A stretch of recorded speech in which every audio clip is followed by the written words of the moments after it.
Hello, everyone, and welcome to today's webinar. Thank you very much for taking the time out of your busy days to join us.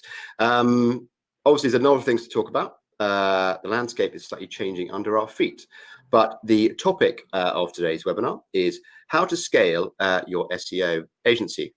One tip that we've all taken away from some recent magazine reading we're doing is that you have to be dressed to impress to succeed in online webinars these days.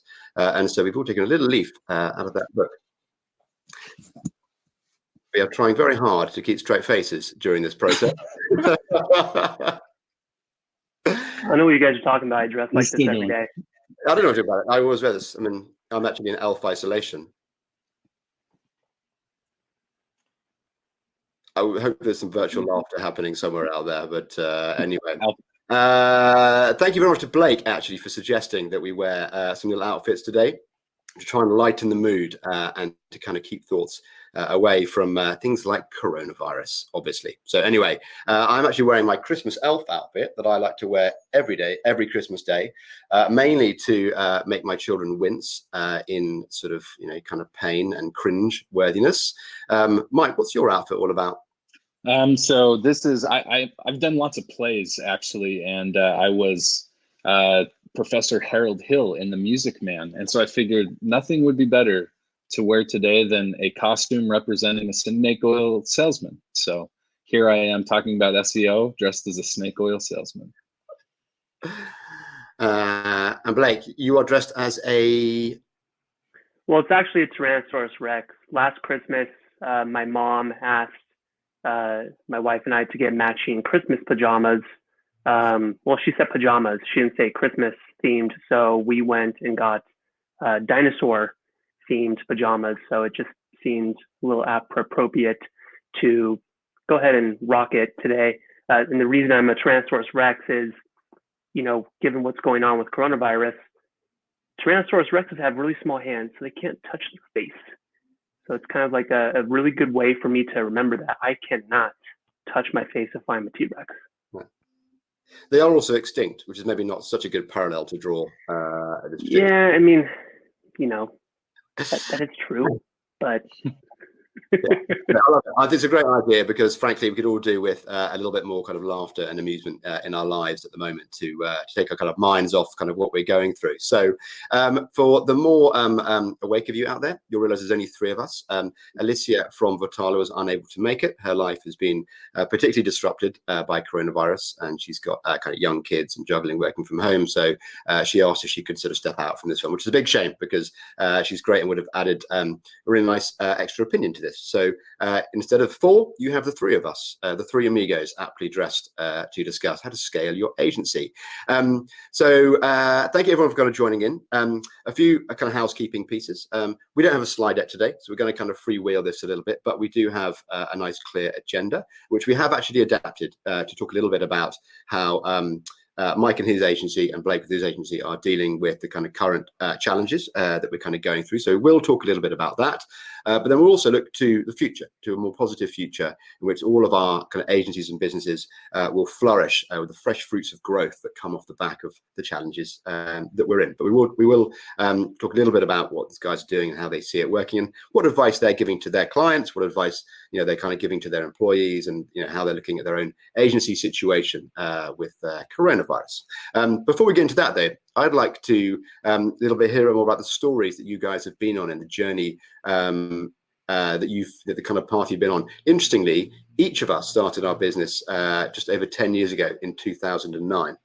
So we've been going almost as long as each other, taken very different courses through the world of SEO and through the world of running our own sort of businesses. And I'd love to understand about the kind of twists and turns that each of you have taken. So Mike, do you want to go first and then we'll come to Blake after? Yeah, sounds good. So I started Nifty, as mentioned. It was at the very beginning of 2009, which was, like right after the big housing recession. And so the situation was actually extremely bleak. I was building a house in Burley, Idaho, and my wife was pregnant with our first child.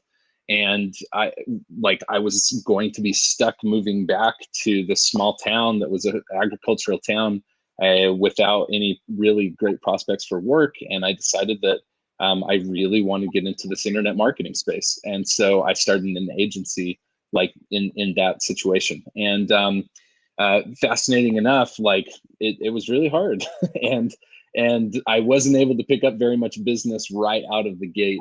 I had a few clients, and I was seeking some advice from different online forums, and I came across the SEO book forum, and I posted my website, and we offered like SEO, pay-per-click, website design, just a few different things. And I put it out there for people to give feedback on, and they said, the problem is you look like everybody else. Like, what do you do that's different from somebody else in this space at the time? And the answer was nothing. Like, I didn't look like I had anything to offer compared to just the bland every other company that was doing the same.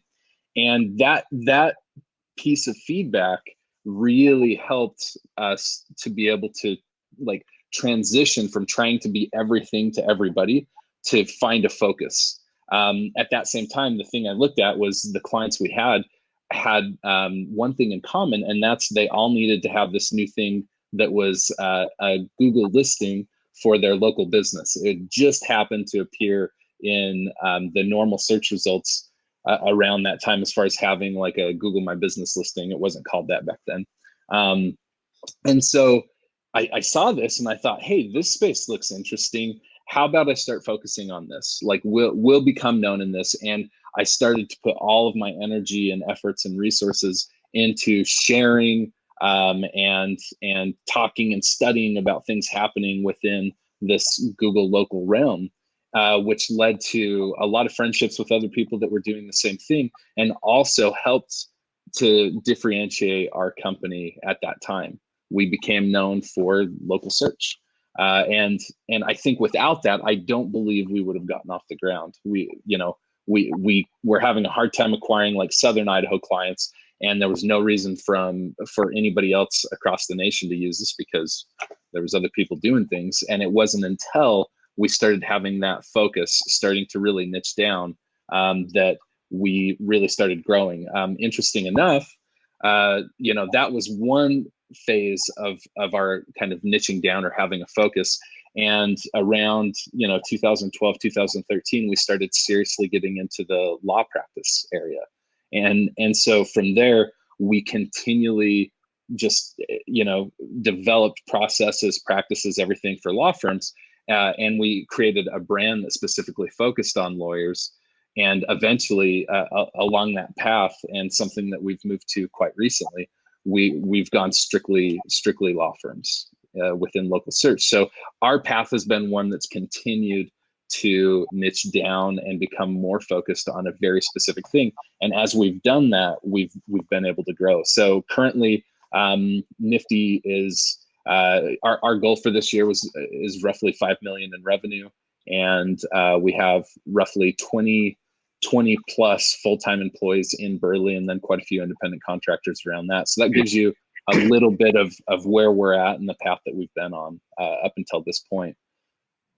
Okay, fascinating. Thank you, Mike. And so the main turning points then were obviously, taking that advice, kind of really developing your kind of local offering, and then sort of spinning into legal as an offering. Do you have any non-legal customers still? Yeah, we definitely do. And one of our areas that we still do some level of growth in is pest control. And so we actually have a few landing pages and different things specifically focused on that. We do some in health practice. So there's some of these areas, but like when it comes to our own marketing, our own focus, our speaking, everything else, like it's gone to target legal and stop being quite so broad as we once were. Okay, because you actually had a separate website at one point, didn't you? Yep. For Nifty Legal, I remember that. And I know you don't have that. You just decided that was the path for. Mm-hmm. But is it along the way you've really regretted that you wish you had done something different in? I think the main thing that I look at is that we took too long to figure those things out. Like I spent the first 3 years of Nifty trying to be everything to everybody. And then as we got into local, all of a sudden the business grew. That was like our first big bump, right? And so I do regret that. I regret that it took me so long to do that. And I do have a little bit of regret that we didn't like niche down further even sooner when it comes to the legal space. We've grown much faster as we've done that in that space than we did in other areas. We also were able to become better at what we did because we understood everything about those specific industries, right? And practice areas and different things. So you start building your business around how it should be for this one vertical. Whereas I feel like beforehand, like it was so hard to know whether we were going to be working with like a big national brand, which we did plenty of, or a small company, and all of the different things that would go into that, and the processes, and project management, and just all of this. It was so diverse, and yeah, that's fun, but it wasn't necessarily a great way to build sustainable growth overall. So having that focus, I just wish we would have done that sooner. We've had a great history. We've had growth every year, but we should have done it a lot sooner. Okay, and we'll talk about some of the we'll dig into some of that a bit more, actually, of your experiences kind of later in the sort of webinar. So I'm going to jump across to my dinosaur friend now. Blake, give us a little about your background, please. So I was just chuckling at Mike saying like, oh, I wish we had done this. Our growth would have been so much better. Like, I'll get into that in a minute. So I started RicketyRoo in February area of 2009. So literally the same time frame as Mike. And I honestly was working at agency. They did mass layoffs and then decided to go out on my own a few months later. And when I started out, to me, it was more of a mailbox money almost kind of business. I was only doing pay-per-click, and I had a couple clients. Like 90% of my revenue was coming from one big account, and I considered them family, and they would never leave. And then a couple years later, they did, which put me in a real tough place for about a month. And for the first couple of years, it was more of just, I've got this thing. I'm not really doing anything with it. I wasn't even really active on Twitter anymore. I wasn't engaging in the industry. I was just kind of skating on my life, and I was in my early 20s, single. And then I met my now wife and wanted to do things and like go on vacations and maybe not have to do all the work, and just kind of realized that the current path I was on was never going to do that. And it would be kind of nice if I didn't have to do every single task in the business. And then ever since then, we've been growing slowly but steadily. And for like now, I've got, outside of myself, 2 employees and then 2 independent contractors. Like way smaller than Mike. And I think you said your growth, your revenue for this year, I think you're going for 5 million. And like my goal is like 500,000. So it's just fascinating to see like how his journey has gone compared to mine. Cause like for the first, honestly, 5 to 7 years, it was more of a lifestyle business and I wasn't really paying much attention to it. And like, we only do local, and we primarily focus on local search, paid search, and a little bit of web development. That's about it. And on the initial types of clients you work with, do work a little bit with legal, work with multi-location, addiction treatment is another one of our kind of core competencies, and some other healthcare related sites. And then I have clients in other verticals too. How have you kind of sort of stimulated that growth, sort of, Blake? Is it something have you had a clear plan for it since you started, or have you just been going, actually, okay, I want to change the way I work, I don't want to have to deal with the jobs, and you've been kind of building it sort of differently each year? Yeah. So in the last couple of years, like I've gotten way more active in the industry. I started speaking at conferences, which, that doesn't always turn into business right off the bat, but it's something I'm investing a lot of time into. I actually met my largest client. I was flying to a conference and I was sitting next to a VP, and we chatted for 3 minutes, gave her my card, and then Friday I had a meeting, and then they onboarded like a few weeks after that. And it says that client was literally by chance, and it's worked out very well for both of us. So a lot of them have been referrals from other people we worked with. Like referrals have always been pretty strong for us. And then I have been working on more of a lead gen site that is super bare bones right now, and is kind of goes against like everything people kind of know me for. Like everyone knows I'm a huge fan of The Office. and this website is not even themed. It's themed around a different show altogether. Right. Okay. What surprised you most in your journey, Blake? Honestly, it's been more, you think you are safe, and then you get like what's Mike Tyson, everyone has a plan until you get punched in the mouth. I felt safe a couple times, and then I get punched in the mouth, and then kind of have to sit back and go, okay, I cannot make sure I put all my eggs into this one basket. I need to diversify, and the pipeline needs to be filled because you never know what's going to happen. Yep. Pretty apt words for the current stage play that we're in right now. I guess if you can go back and do anything differently, Blake, would you? Obviously, you talked about those kind of 2 points, 18 months. Gosh, yeah. Like I would have like gotten my crap together a heck of a lot sooner, because like I'm having a lot of fun doing what we're doing now, and not relying on my laurels and like sticking with just a couple of clients and not really being passionate about it. And it's been a lot of fun the last 5 to 6 years, especially really trying to grow, bring on, a small team, and just kind of, if I could go back and change one thing, it would be actually doing something instead of just sitting on my butt. Fair enough. Thank you, guys. Thank you for being so kind of candid and sharing all that, particularly around where you're at the moment in terms of your kind of targets. Great that we've got two people with, I guess similar time spans, but very sort of different sort of journeys and approaches, because we can see a lot of different angles in the question. So let's take a little bit of time to think about where we are right now, and where the kind of world is right now, and what is impacting, all of our businesses, all of our kind of customers, as well as our sort of friends and families. I mean, this coronavirus thing is going to leave no stone unturned from that respect. Mike, what impact are you seeing on kind of client activity, and what's your kind of take on what's going to happen right now, the next few weeks, and how you're going to handle it in your agency? All right. So I think there's a few things I want to talk about there. One, this isn't the first recession that like I've been through as an agency owner. But this is a very unique one for anybody.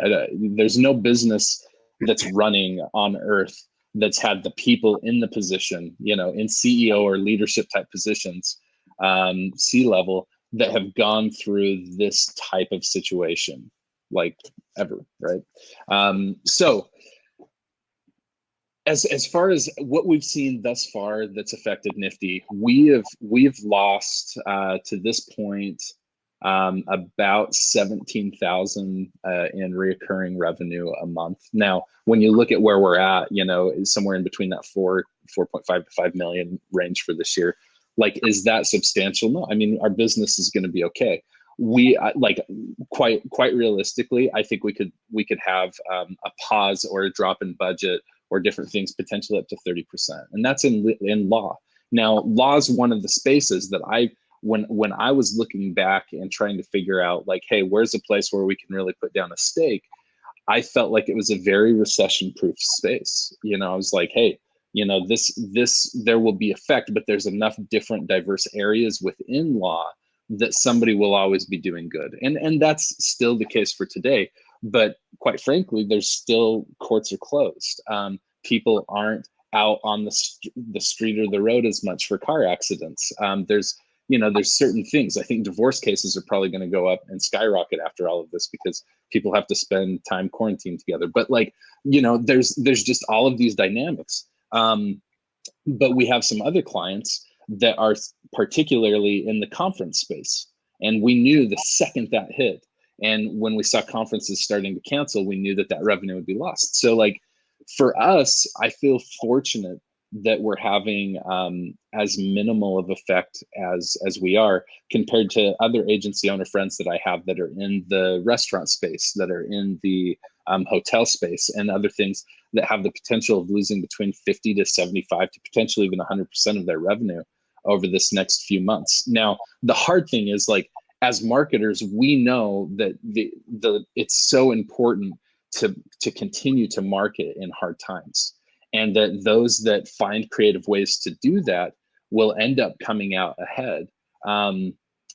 Yet it's the last thing people want to do is spend money on this question mark when they have fear. And so I think the number one thing that we're trying to do at Nifty, especially across, working with our partners and clients, is figure out what their personal fear is and see if there's any way we can help them. If that means reducing budget for the next few months, hey, we're willing to do that. And we're even willing to do a little bit of work while that's reduced beyond what we should, to ensure that they make it. If that means that some of our clients have came and increased budget because they're looking at this as a wonderful opportunity for them to get their name out there in a place that maybe other people are not, right? So it's like seeing all of these different reactions are really interesting to me. And the most important thing I think you can do as an agency owner is understand and be able to have your pulse on what reaction your clients are having, right? Are they looking at this like Warren Buffett does, where it's like he's becoming a shark in these moments when everybody else is afraid? Or are they part of that group that's afraid? Or are they cautious? Are they just, or is there just, is everybody just going even kill? They don't even want to think about it. They're just going to continue to market exactly the way. Bottom line is, how do you know how to go to them and talk to them unless you know where they are? So you have to find out where each of those clients is at currently before you can offer them really good advice and recommendation. Now that can be very difficult, because especially on a company at our size, as far as getting to each of those clients and having those conversations, that becomes a project manager's opportunity and position. But one thing we can do as an overall company is provide lots of options. And that's what we've been doing thus far, is putting out information that is like, hey, if this is how you're feeling, here's some ideas. If this is your approach you want to take, here's some other ideas, so on and so forth, and trying to cover as many of those bases as possible. Hopefully that then leads to conversations individually with an attorney where we can customize that further, or with any of our other clients as well that are outside of the law space, and just really try to I guess, lift from where they're at that time. You need to know that. And many agencies, or many of your clients, being receptive to the kind of the idea of being sort of bullish in these times, rather than, I guess, kind of receding it. Yeah, I think it's super mixed. Like, some will find it very offensive, that you're like trying to push them on marketing. Others will be like, oh yeah, I've been thinking about this.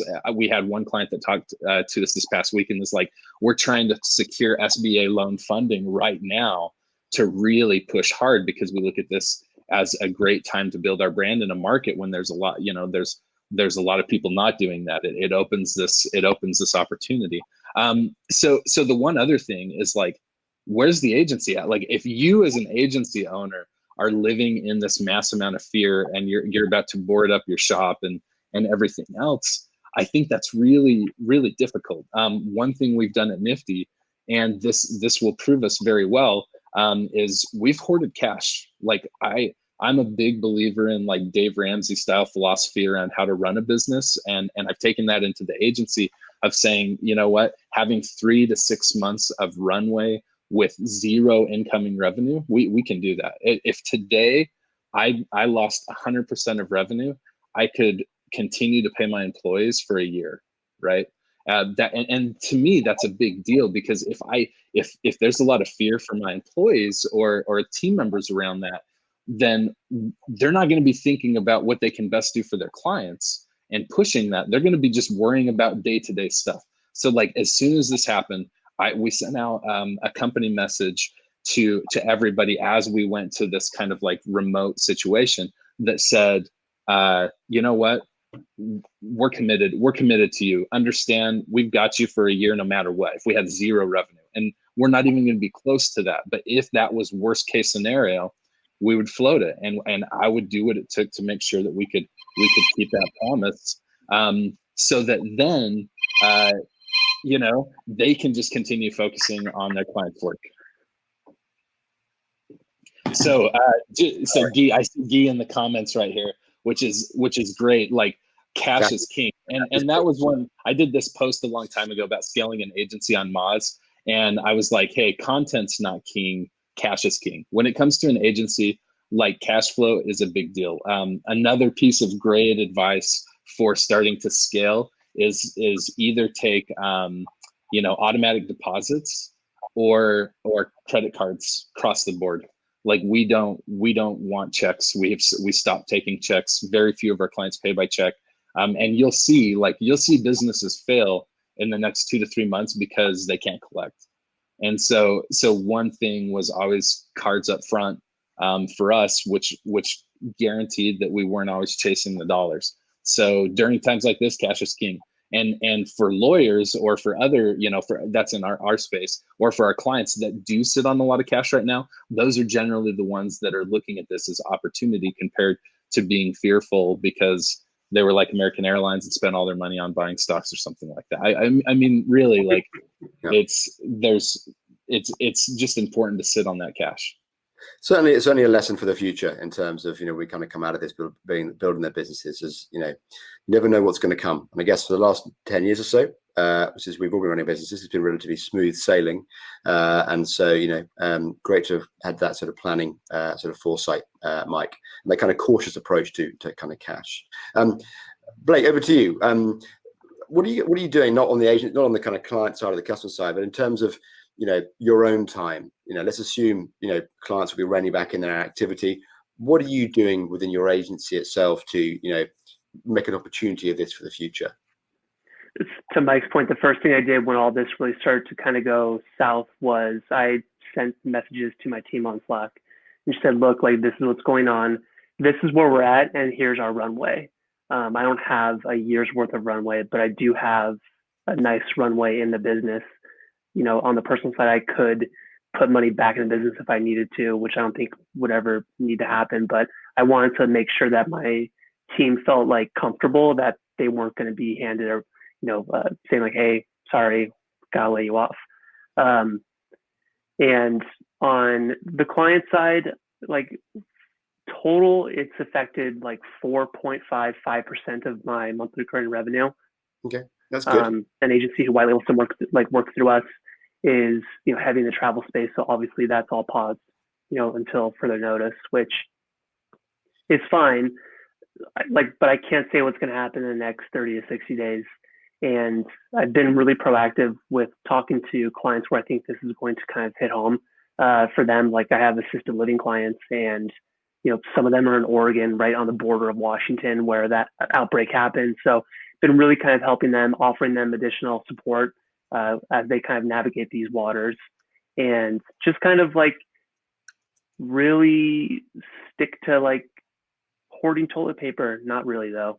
Not one of those people, but just kind of, what the one thing that's really helped me personally is like limiting my information diet instead of, being on Twitter, Facebook, 4 to 6 hours a day looking at everything and reading all the news articles. Like I'm finding it more peaceful to just kind of take a step back and catch up in small increments.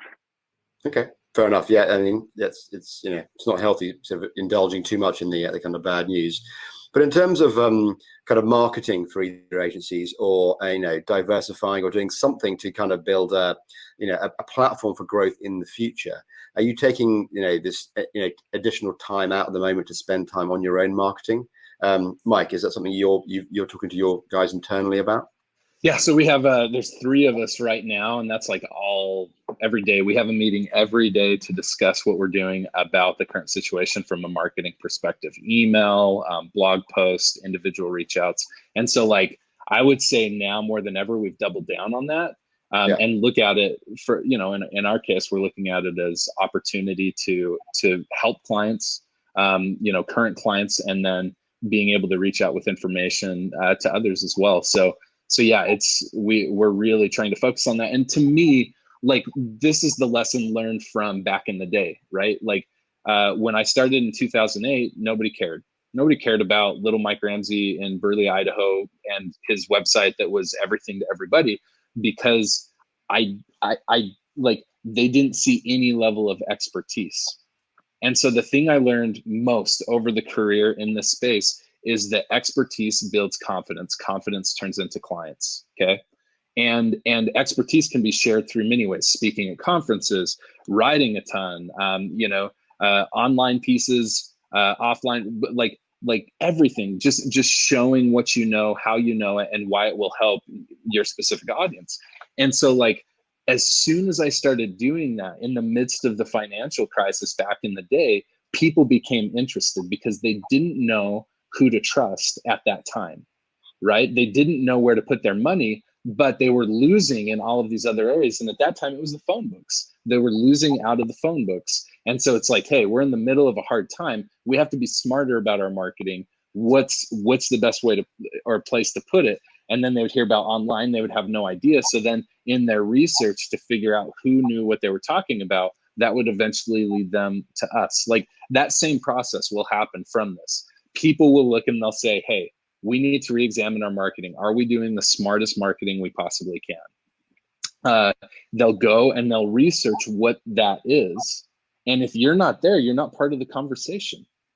And so if there ever was a time where you need to be like doubling down on providing insight and showing your expertise, it is now. And it's through times like this and then into the future as we get through the times, because that's where clients will shift to. Like, I mean, I feel like I call it internet years, was kind of like dog years, like an agency owner for a lifetime, right? And we've gone through all of these things like Google cleanups and you know, like the time, just a ton of updates, different things like that across our industry. And every time the sky was falling, right? But it always led to future opportunity. Even though space started drying up from, you know, in local, a 7-pack to a 3-pack, and then to paid listings and all of this, it always leads to people looking for how to do the best at that time. The folks and companies who tend to do well are those that provide the best solutions, given those constraints, given what's happening at that moment. So anyhow, I think that we're going to do the same thing I did in 2008. So okay, great. It's a great platform to go on to the next part of the kind of webinar, which is really the kind of core of the agenda, of the original agenda around how to scale your agency. You know, when we come out of this, there will be opportunities. Now is the time to really kind of think about how we re-establish our agencies, how we put down the kind of groundwork to enable that kind of growth to happen, be it pushing our brands forward, be it building stronger relationships with clients by being more approachable and more amenable to the kind of situations that they're in. There's going to be plenty of opportunity in the future. So let's go on to the next part, and I'm going to come and talk to you, Blake. This is actually the first part. We'll break into the next bit of the scaling into 3 areas. One, talking about customers, and specifically targeting the right customers as you grow.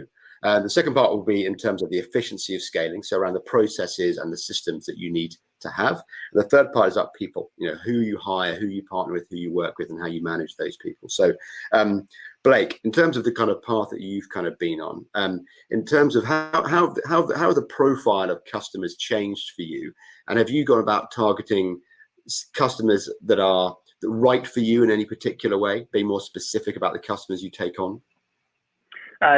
Typically, I usually have that in an initial discovery call. Like if I talk to them and they're so fixated on how much is this going to cost, not seeing like the kind of value that we would actually bring, then I know that they're not going to be right fit. Maybe I can put them in a different, or refer them to somebody who's going to be better to help them.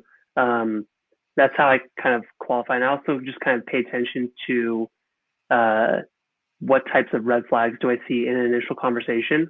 If I feel like it's going to be a real tug of war relationship, then they're probably not going to be a fit for us. And like I was guilty of that a couple of years ago. Had some clients who were mainly on board for the revenue, but they were a nightmare to work with. And you know, eventually they all left, which was a blessing in disguise. So like when I kind of talk to people now that are interested, then I'm real keen on like not letting everybody through the door. And then the second part of the question was like scaling on the operation side. What I've really done over the last year. We'll come on to that. I've got a load of around that. So just want to kind of focus on the kind of customer bit, particularly. Do you find, can you afford to be picky? I mean, not mean right now, but as you're kind of growing, do you think it's realistic for people to be picky, or do you have to be picky? Otherwise growth is going to be much harder. I honestly think like my opinion, is it depends on what type of situation that given person is. Like when I was in my early 20s starting out, I didn't really have too many expenses and it was just me.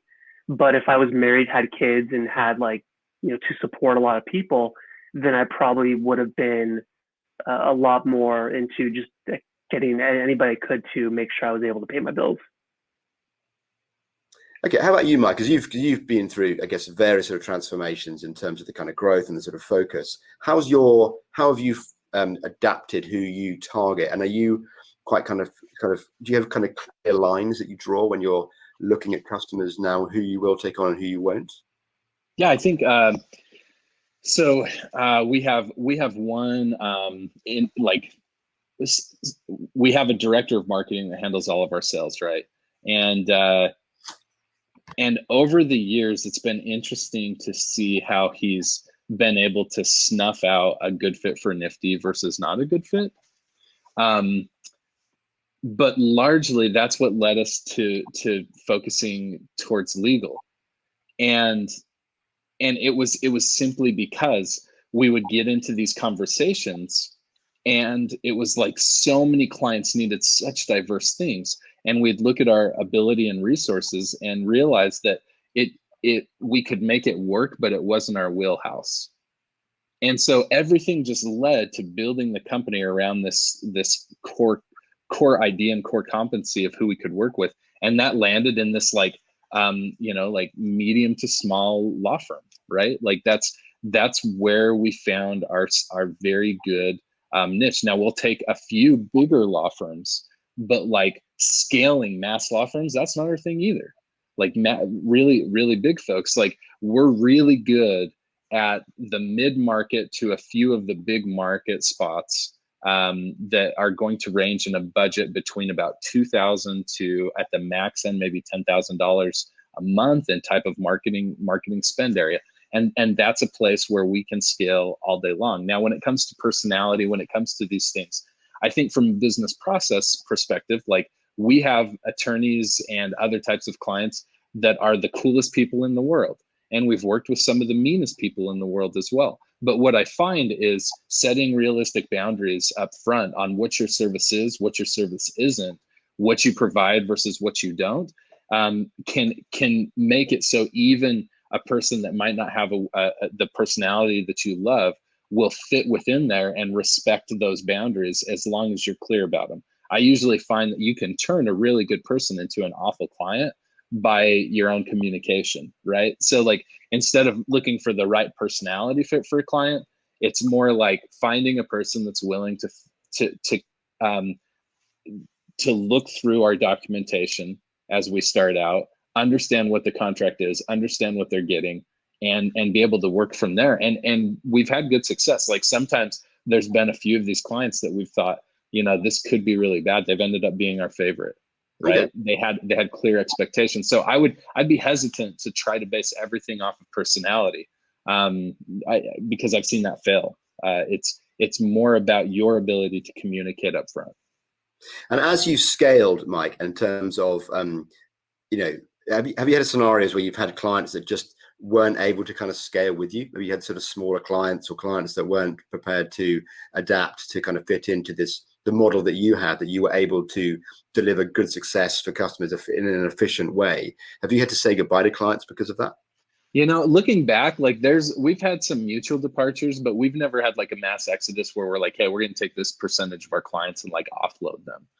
We've continued to support like what you would call like a legacy client from like back in my first days. Like my very first client is still a client with us and hasn't increased spend all that much. It is not $1,000, right? like, but like we can fit that because we have for so long, and we can make that work. And they're great. They're grateful. We're grateful. It's a good thing.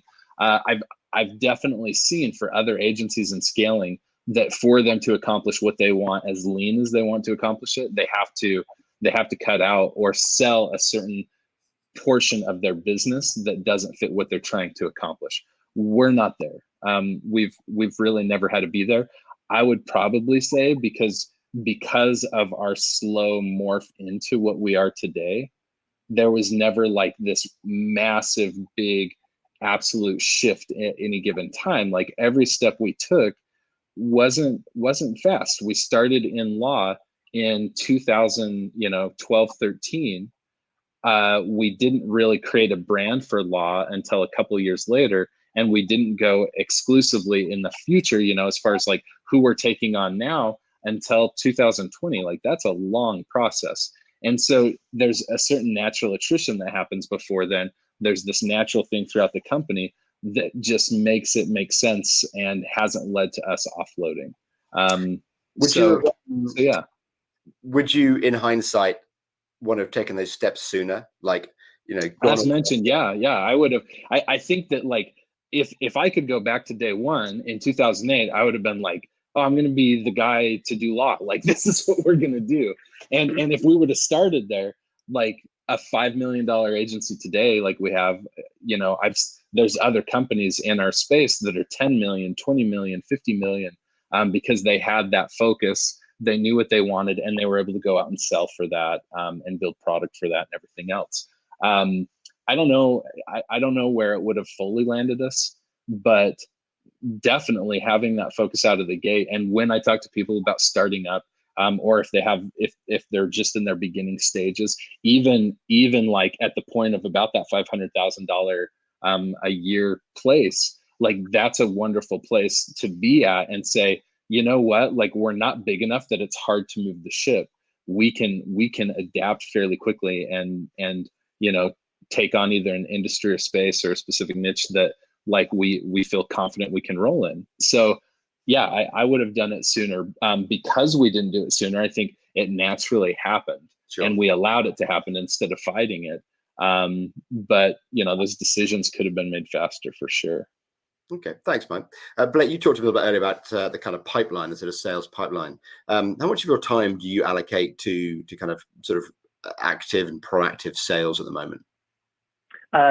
Like right at the moment, it's hard to say because I've been working on my presentation for Local U next week, and then after that's done, over the last on a regular given week or month, I'm trying to spend at least. My goal is at least half my time for sales and marketing, which like that's the goal. But realistically, I'm probably at, if you include deck building for a conference, I'm probably at about that point right now. Okay, so a lot of the operational stuff then you give to your team members and the outsourced guys that you use. Yeah, on like actual client work, a lot of it is done by my number two, which last year I essentially wrote out every single process that we do, and then kind of monitor, and then my project manager does some QA, and then I take a look at everything holistically. Okay. And then on any client roadmap that's built out for a client, that's me doing the work. Mike, did you have a similar sort of process where at some point when you were doing a lot of that kind of day work, the actual kind of delivery work for clients, when you brought on people in, and did you step into essentially a sort of sales and marketing role then, or more on that? So like my natural progression over the company was, hey, year 1 through 3, I was like everything.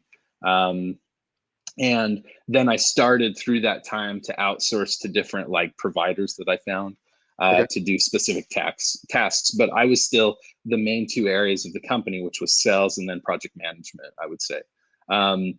And so the first thing that I did was not take sales off the plate. It was project management. And we ended up with like 4 people that were running project management.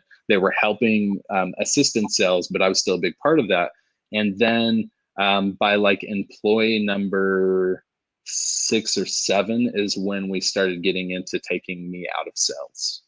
Right, that was the process for me, and then moved me into more of like, hey, you're actually running a business now, and all of the E-Myth stuff of like, just because you are good at project management or good at sales does not make you good at running a company. And I found that out really quickly, right? Like the skill sets at all of these different places were completely different skill sets. I was really, and am good at sales. Like it's something that I've been good at for my, in this business and other businesses, hence the costume. And like project management, I was good. I would say my organizational skills weren't as great as other project managers at Nifty, right? And so like my goal was replacing myself, but finding those things that I lacked in that could make the company stronger. And now as I look, now looking back many years later, I realize like there's probably not a single role I could step into that I would be better at than the person that's actually in that role, because we have good people doing good things in their positions. The person over sales right now, who's a dear friend of mine, like he's better at me than it. He's done it for a lot of years. He's figured out all the tricks. If I come in, I'll probably break it up a little bit.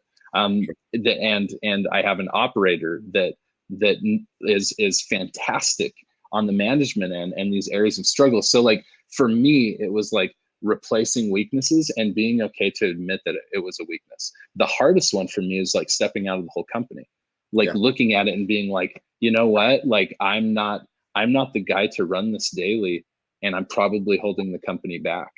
And there's somebody in the organization that would be better than me at it. And being okay with that and stepping out of the way for them to continue in their career and just offering assistance. And like, that's where I'm at now, is in this assisting role. What's for each of you, and maybe Blake first and then Mike afterwards, which sort of, I guess, single sales channel or single sales kind of opportunity, if you just had to use one, which you think brings in the best quality, highest converting clients, works for you?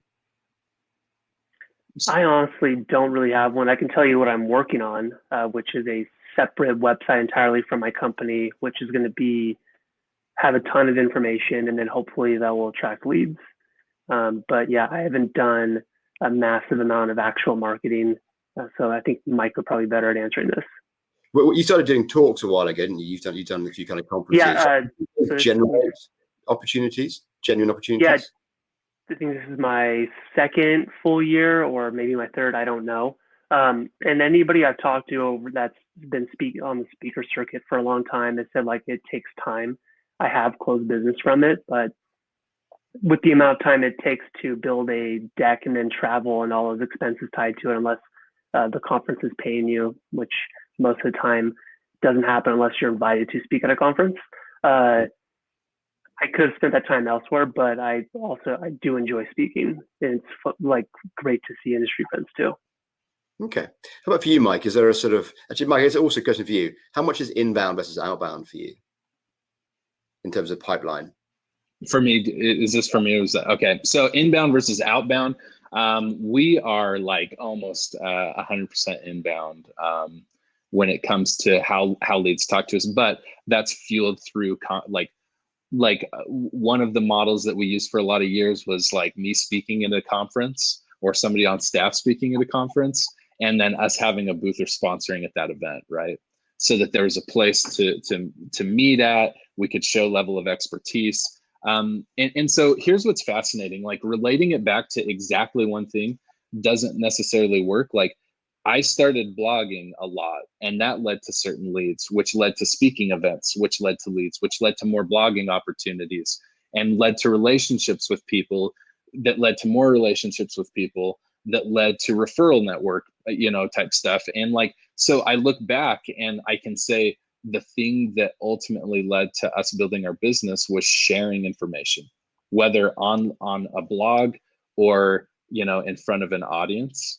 I can easily say in the legal space, like I would say that a majority of our things came out of the conference realm, being involved in multiple different conferences, which led to like it leads to all of these type of things, but having those relationships is where it's grown from. Now, like when I started Nifty, I spent a lot of time on the phone just calling random companies, like more of the cold call thing, early days of the SEO side. And it was very crappy, like the quality of the person that I was able to get on the phone, and it just became like a low cost provider situation. And I think that's like, it's easy to become a commodity through some of those outbound sales channels. Mm-hmm. And so attracting people to the site via either Facebook or social or whatever platform you want it to be there, or at a conference or whatever, however you get them in front of you, being able to share expertise and having that unique expertise that each company kind of needs to figure out for themselves, that's what takes you out of the commodity space in the sales process. So you could prices Oh, essentially for that, and you cut out a little bit on that last comment. No, I guess in terms of the reference to kind of commodity, did you find that when you did that, you were able to kind of increase what you could charge because you had that expertise? Yeah, exactly. Like if we were just straight sales, we're just straight commodity. As soon as we were an expert in a specific area and talking about specific things, either on a stage or through, a situation like this, or on a blog post or something else, your value can exponentially increase. This is why, it blew my mind. I remember the very first time I saw that back in the day, SEO Moz, before they were just Moz in the tool, Rand would do consulting, and their hourly rate was like $1,000 an hour, right? Like I remember reading a thing that was like, for time with Rand, it's about $1,000 an hour. And I was like, what? Like, are you kidding me? And I couldn't get it until I realized here's this guy who has this audience that's so big and so many people seek out his advice. There's going to be people that are willing to pay that because of who he is and what he's accomplished. And so like, that's part of the importance of becoming the niche, is that you can be as big of an expert as you want to. And if people believe in your expertise enough, they will pay you what you want to be worth. Now competition and everything else can play with that and drive it down. But like, I can say over the course of Nifty's career, we've cost more than a lot of other companies. And we've been able to do that and have happy clients willing to pay it because of the fact that, one, we can get them results, and two, they felt and trusted our expertise before they ever signed up.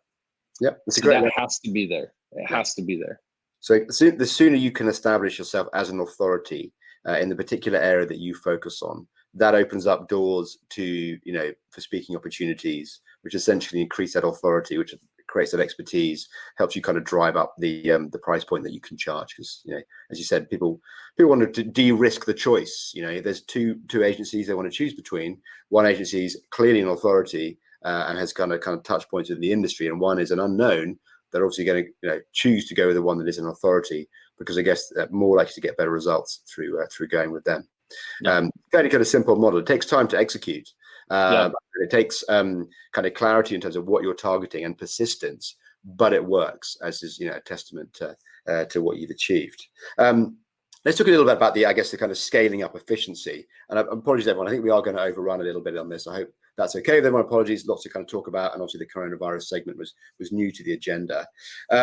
Blake, you talked about the change you made last year, where you went from essentially working on client stuff. You put on all the kind of processes. Your number two sort of stepped in, allowing you more time to spend on the kind of marketing sales to help the agency kind of grow. Have you seen your kind of growth go smoothly, or has it been in sort of steps and a bit of a sort of bumpy journey along that path? I mean, like the most frequently used answer is it depends. Like we've had definitely a lot of smooth parts, but then it's also been kind of rocky too. Like at one point we were onboarding 5 new retainers in a single month, which was a lot, and it was really cool, but it was also freaky because, talking with my team, like saying, okay, do we have the bandwidth to do this, or do I need to start reaching out to other people I've interviewed and maybe hire somebody else? So a lot more proactive with that. But what's really helped is over the last couple of years, I've built all of our processes into docs, and then I'm actually going to switch all of those over to video walkthroughs using Soapbox on. So like people, like team members, people that we work with, will be able to like visually see like my thought process when I'm executing a link audit or a competitive analysis or something like that. What's been your greatest, which thing have you think, thank God we found that, or thank God we did that early on, that's really helping you today?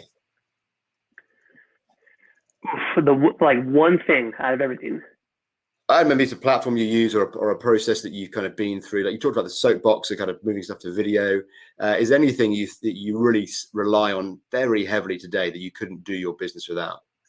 Oh, that would be Asana for us, especially building out templates for our projects for our clients, where we're able to just duplicate a project and all of the pre-builds are there with subtasks, descriptions, links to documentation. That's been it's been a game changer for us. Do you rely? You said Asana. Yeah, that's what we currently use, Asana. Same for us. Okay, we'll share a link. You both use Asana? Okay. What does it do for you, Mike? That makes it just an integral part of your platform, your internal platform. For one, like where I'm not in the project management side, like I'm out of it, so I couldn't speak a ton to why the specific team uses it. But when we were researching the platform initially, our concept and what we were looking for was a way to automate a certain amount of monthly tasks that happened every month and could continue to reoccur, and also store information so that we had this historical information on these projects, right? And so it was good at doing that and at communication. And so like we're a combination of Asana and Slack as the main ways that our company is managing the various projects that we have, and it works well for document storage, everything else. So it's been good. Mike, in terms of the journey you've been on, what do you think are the must-have processes and efficiencies that an agency, let's say an agency today, and they're 4 or 5 people, and they want to get to 20, or that's the path that they're on. What are the things they must have in place to allow them to scale? And if they don't have, they're going to come unstuck at some point. That's a good question. I would say, the pain points for us that stopped us from being able to scale was a clear understanding of how a team needed to function and what a team was, right? And so it's like, take for instance, who communicates with the client and who gets the work done. Is that the same person? If that's the same person, do you always want that to be the case? Or do you have this like future goal? And so what we ended up doing that was very helpful to Nifty was we built what our company would look like at 5 million in revenue. We built that when we were like 2 million in revenue. And before that, we tried to look into the future and say, hey, this is the structure that I think it's going to need to be.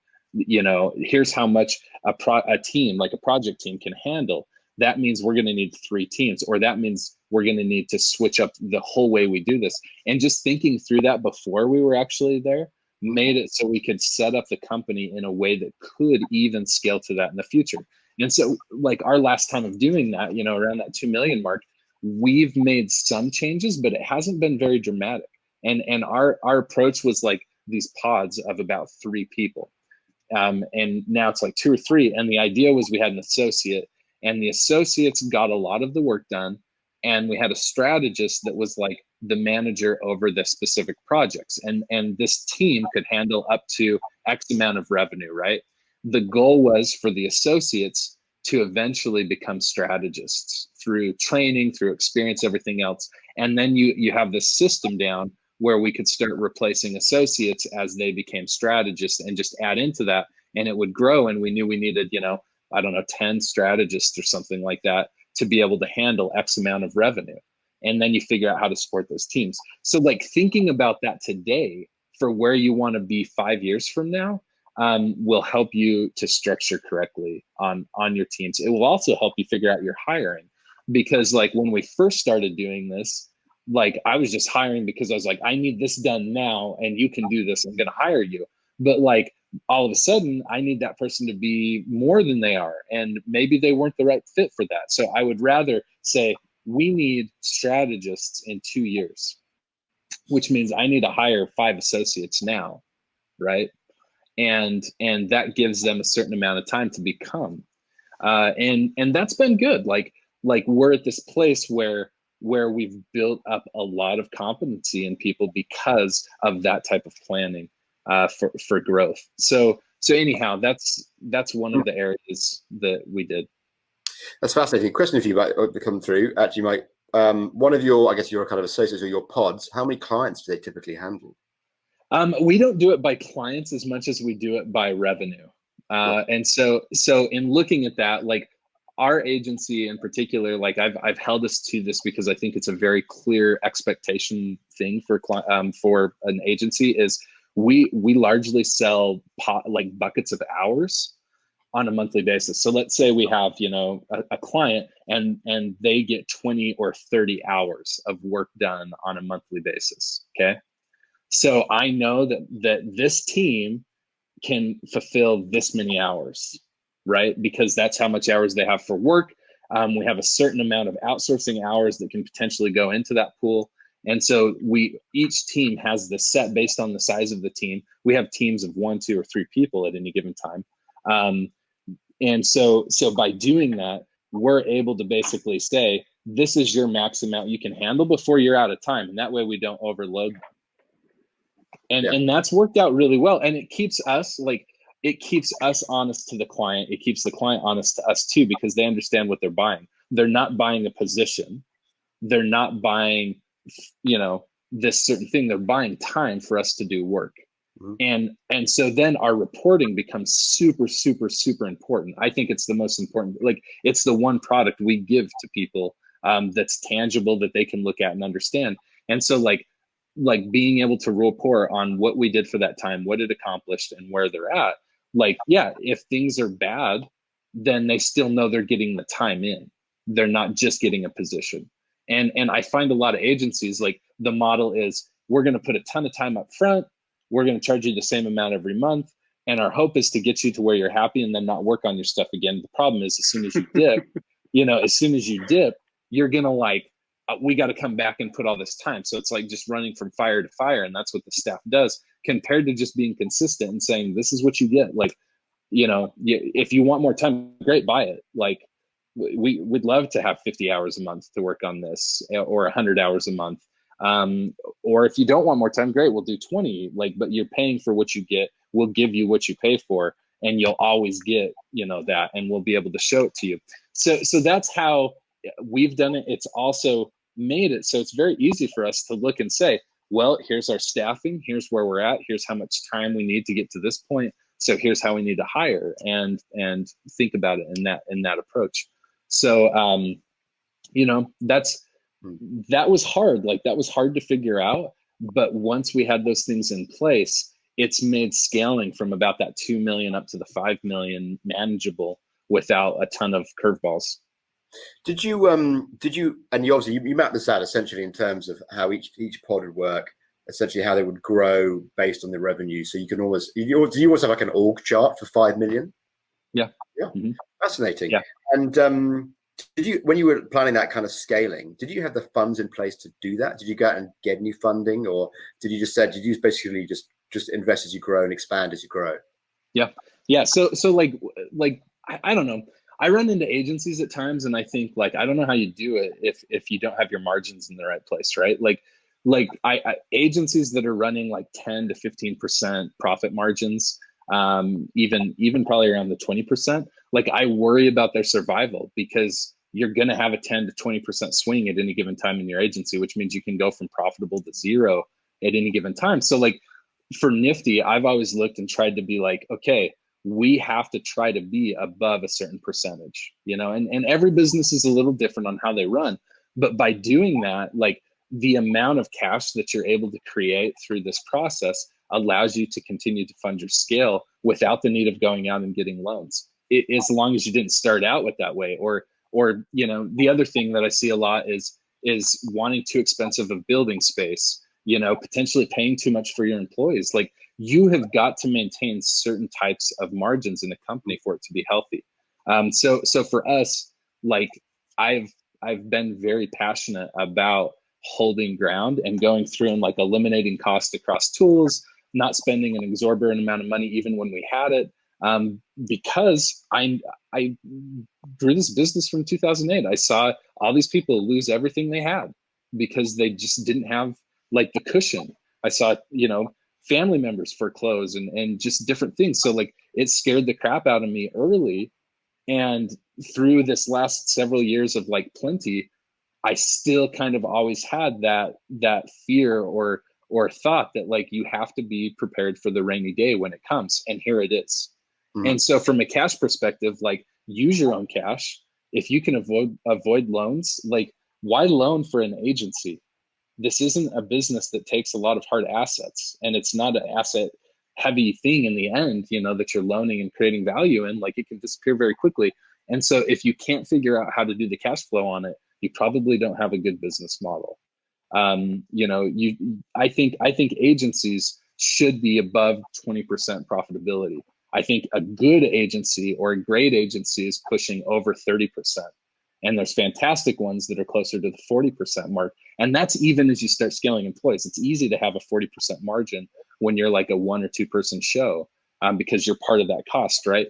But like as your business grows, you know, you start having 20, 30 employees, like maintaining a 30, 40% margin is very, very difficult. And you have to be disciplined about that. And there's a balance of ensuring that you're paying well, you know, you're making good money on the profit side, and you're providing good service. And it's just constantly this like give and take to try to figure out. When you do poorly at that, when it dips below that 20%, you put yourself in a situation where a coronavirus could put you to zero profits, you know, or negative for quite a while. Lots to take on. Thanks, Mike. Just thinking about, I guess, kind of hiring and, you know, potentially kind of partnering or outsourcing. Blake, so you got a couple of people that work for you directly. You've got a couple of people that you kind of subcontract work to. Is that right? Yeah. You know, so I was chatting with one of the attendees about this, like, because they are struggling with like finding good vendors to work with outside of it. And a long time ago, I got referred to this one guy who, I don't remember what state he was in, but he was a veteran and had a good reputation. And so I started like outsourcing some work to him, and I didn't have any contracts. I was just trusting people. And that particular person was calling my clients, telling them to fire me. And then my clients were calling me saying, hey, this person is calling us saying that they can do a better job. Why are we doing this? And so like that really like freaked me out, where for a long time I was like, I will never outsource anything to anyone, because it really jaded me that someone who I talked on the phone was trying to, you know, steal my business. And it's been a very slow learning curve. And like now I have, you know, my couple team members, but the people I've been kind of working with, like freelancers, the one who is just onboarded with us this week is really good friends with my number 2. I've met him previously, and so like I already have like a little bit more of trust with that particular person than the other one was. You know, had a pretty good reputation, and actually I got them as a recommendation through the trafficking tank. Okay, so yeah, so therefore, kind of trust is paramount. You've really got to choose carefully. Yeah, it's like, you know, if I were to go to a site like Upwork or wherever, I don't have anybody to compare against. And like, I don't have anybody who I can actually reach out to that I know that would give me a good response of like how that particular person works. Okay, that's really good advice. It's really good advice. And yeah, I know. Yeah, well, because like as we all know in the local space, it's really easy to spam a phenomenal review building strategy, right? Like, so online reviews are a different story. Yeah, different webinar too. Yeah. Mike, in terms of when you hire people, do you do you hire for today? Do you hire for the next 6 months, or are you looking kind of longer term in terms of, I guess, the individual and also your need as an agency? Yeah. So we actually have a couple different approaches to this depending on the type of position, right?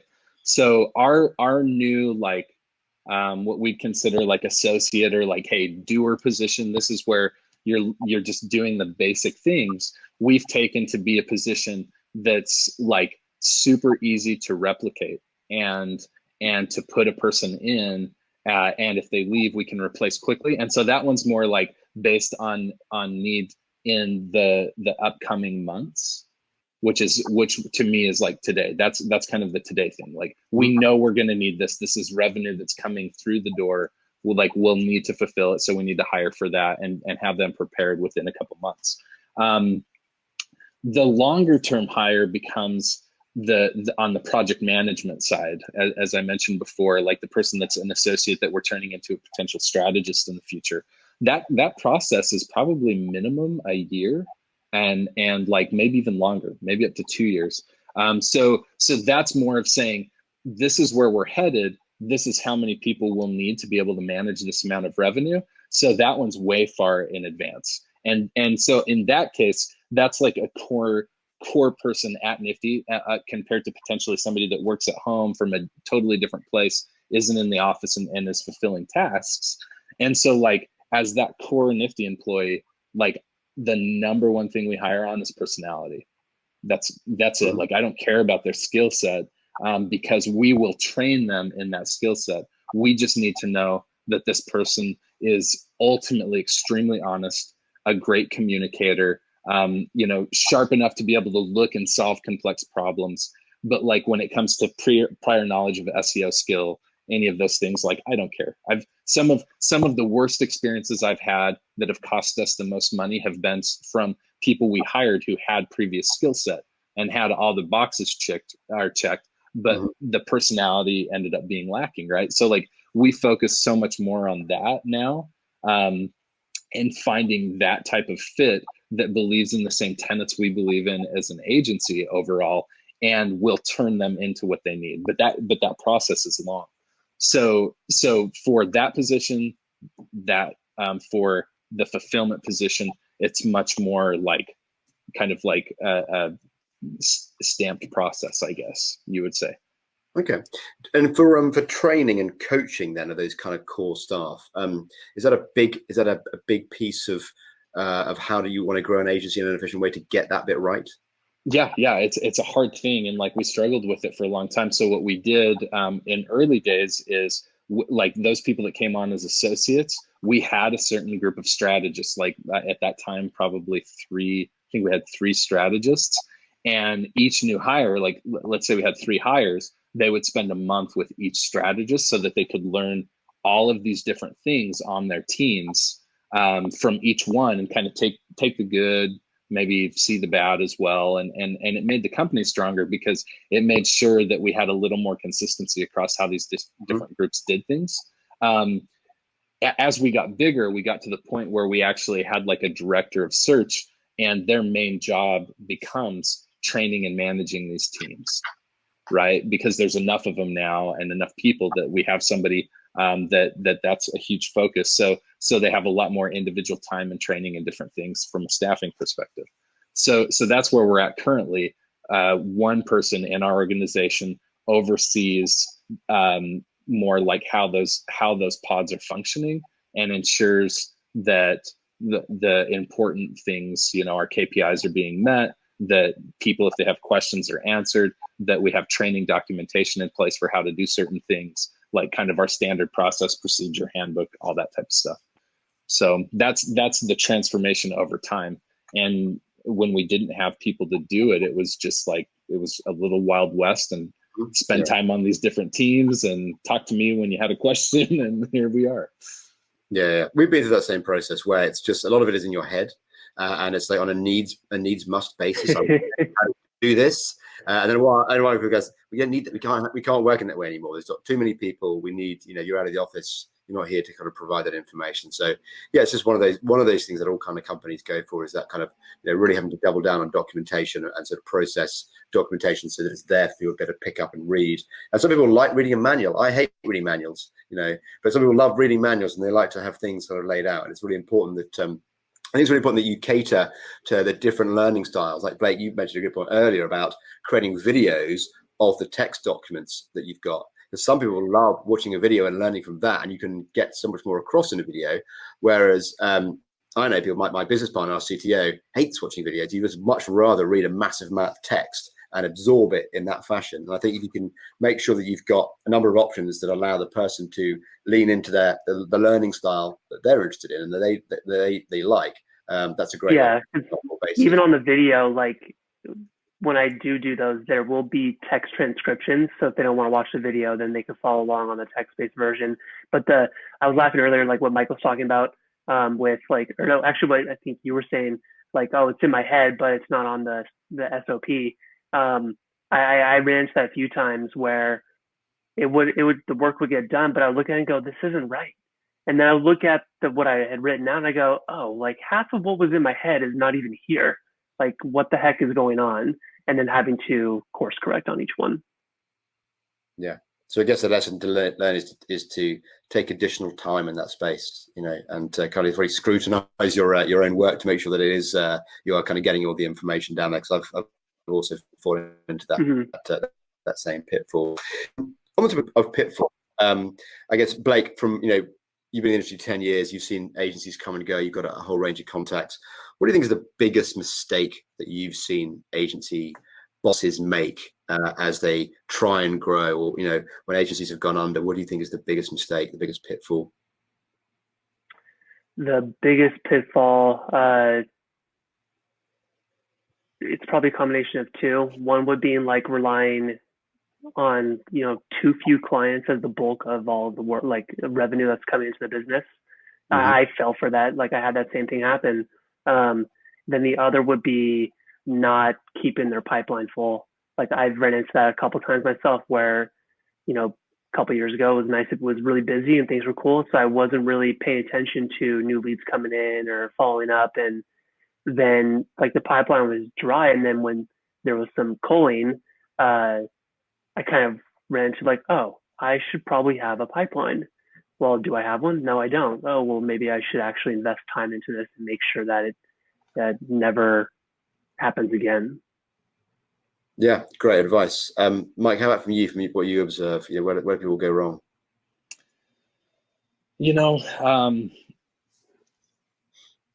I think when it comes to that, it's the two things that were shared before. I've seen be problems for. Oh, we've lost you, Mike. Yeah, I think Mike's frozen. He'll come back in a second. Blake, question for you: where do you turn to for like business advice? In terms of the agency side, not advice on how to do marketing and SEO, but advice on growing the business or managing business issues. So I have several. One of the things that's really helped me in the last couple of years is, and actually I met with them this morning. I'm a member of a local group here, and it's called Opportunity Knocks. And everybody in my group, there's 9 of us total with a facilitator and a co-facilitator. We're all in different industries. And like I'm a single owner by myself, and I look at them as my board of directors. And when I first joined that group, I have serial entrepreneur syndrome. Every month I would show up and I would have 3 new ideas, like, oh, I want to do this, I want to do this. And this one gal, Roberta, I love her very much. She told me to shut up and focus on one thing. And I did, and like the results have been really good. And I look forward to those meetings every month. The second one was I went ahead and I actually started this a couple of years ago. I started a little group called Agency Owners Accountability, where I actually meet with them tomorrow, where like there's a small group of us that own agencies. And Leonard just asked, is it like BNI group? No, it is not like BNI. It's purely about like being held accountable to things you want to do in your business, bounce feedback off of. It's not like BNI, which I used to be a member of too a long time ago.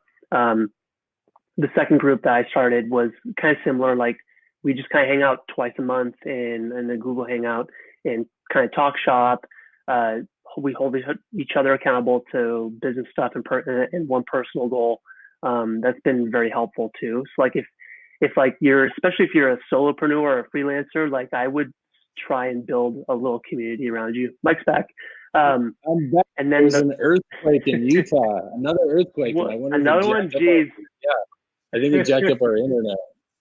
Oh wow! Jeez. And then the last thing that's really helped me is I've been working with a business coach for the last little more than a year now, and he owns an agency. He works with massive companies. He's not really a competitor. He's been a great asset to me so far. Okay, great. Thanks, mate. That's really important. I think the accountability thing you mentioned is so important because, sometimes, you're just talking shop doesn't really get you anywhere, but people, hold your feet to the fire and make you commit and then hold you to that. I remember when I worked on my own, I never had anyone that did that for so long. I never had anyone who said, you're basically just talking shit or you're doing the wrong thing. Like nice and supportive and positive. And, I actually needed someone to, to be tough on me, to make me, commit to the things that I wasn't committing to. When I got that, you suddenly become so much more productive. Totally. And then, I'm a gonna do. Like I would write down stuff like, oh, I have projects in Asana that I assign to myself that just sit there. And until they kind of come forward, they just sit there. And I come up with all these ideas and be like, oh, I should do this. I should work on this. And then when push comes to shove, I sit there and go, I don't want to do that right now. And then I'll do it tomorrow. Tomorrow I'm going to be super productive. I'm going to wake up early. I'm going to meditate. I'm going to eat a good meal, and then I'm going to write, and then I'm going to go on a walk, and I'm going to, put on a suit, and I'm going to hit it hard, and wake up the next day and I don't do any of it. We're all guilty of that. Right? President Blair's answer is, where does he turn to when he needs advice? Do you have any sources of either online advice around running an agency? Is there anything that if other agency bosses are going like, where can I get additional information, additional support?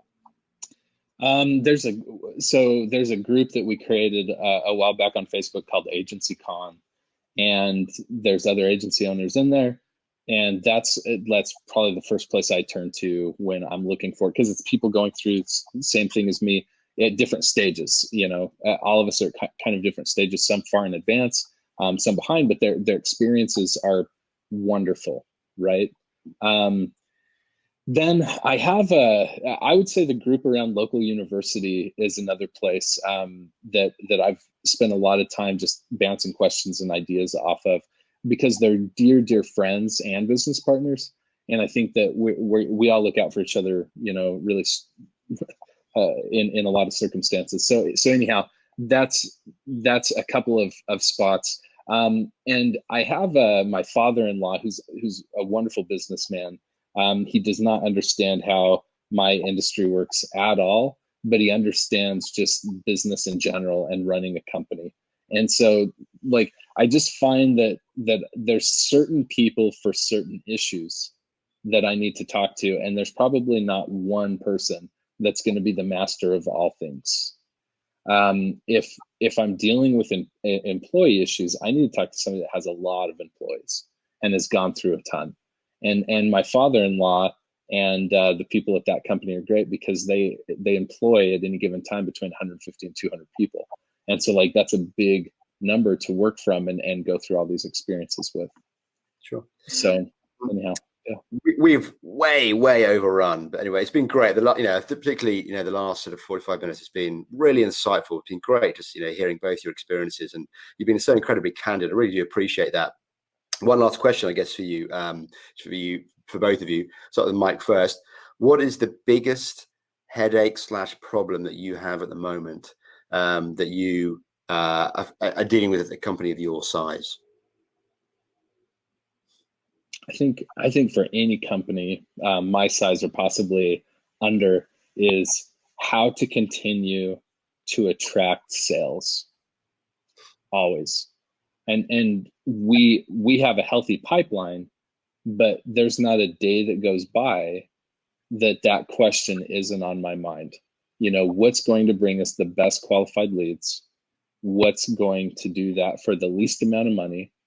And I think if you're solving that, then it allows you to solve all the rest of the problems over time.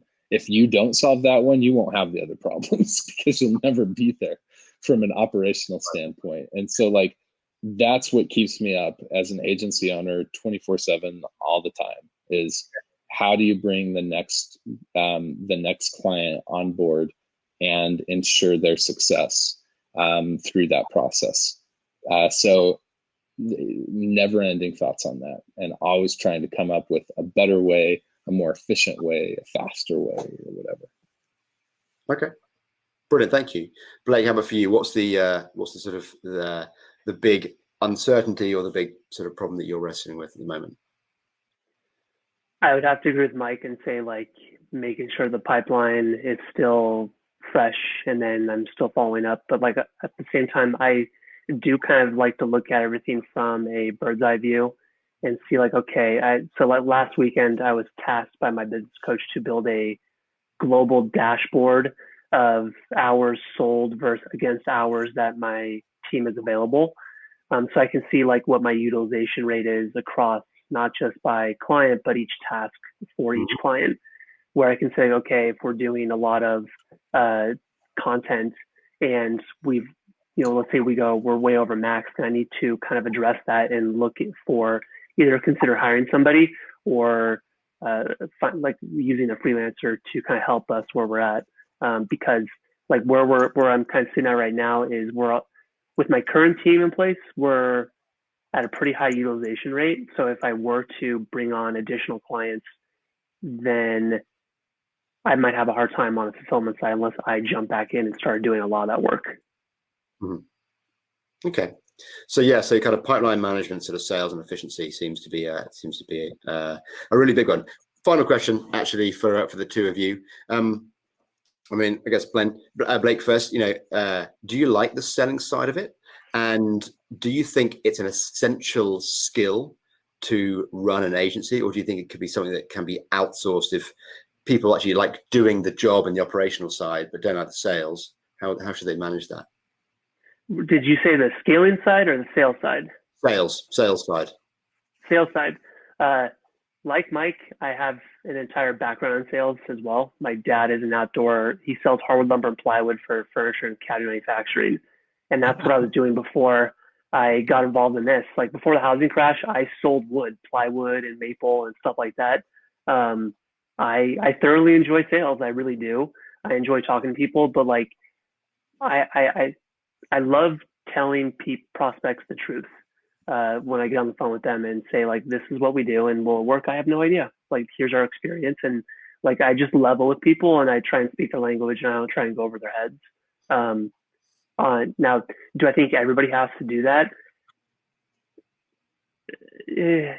Like if you have a hard time selling your services and you want to go out on your own, then you're going to have a hard time bringing in new clients.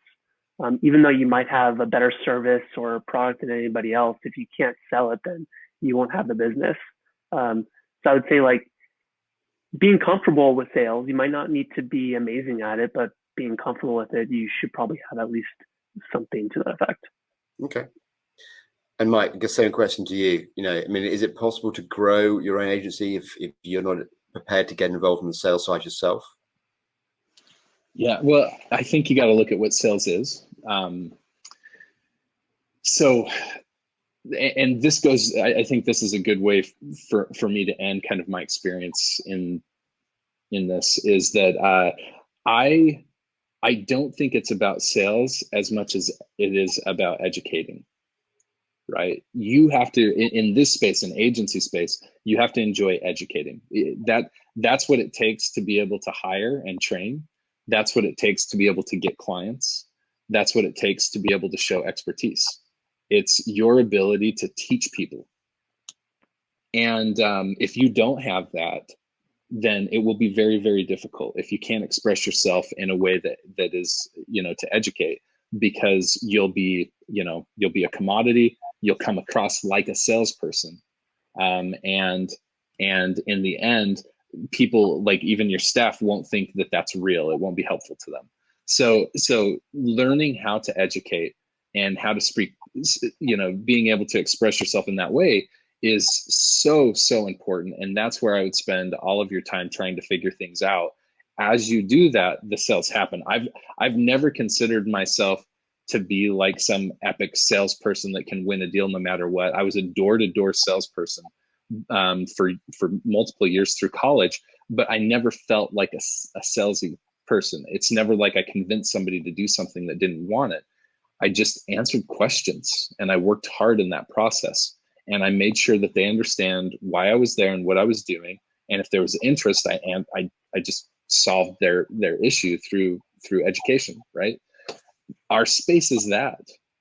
Like growing is that. Everything is that. And so you have to learn how to educate.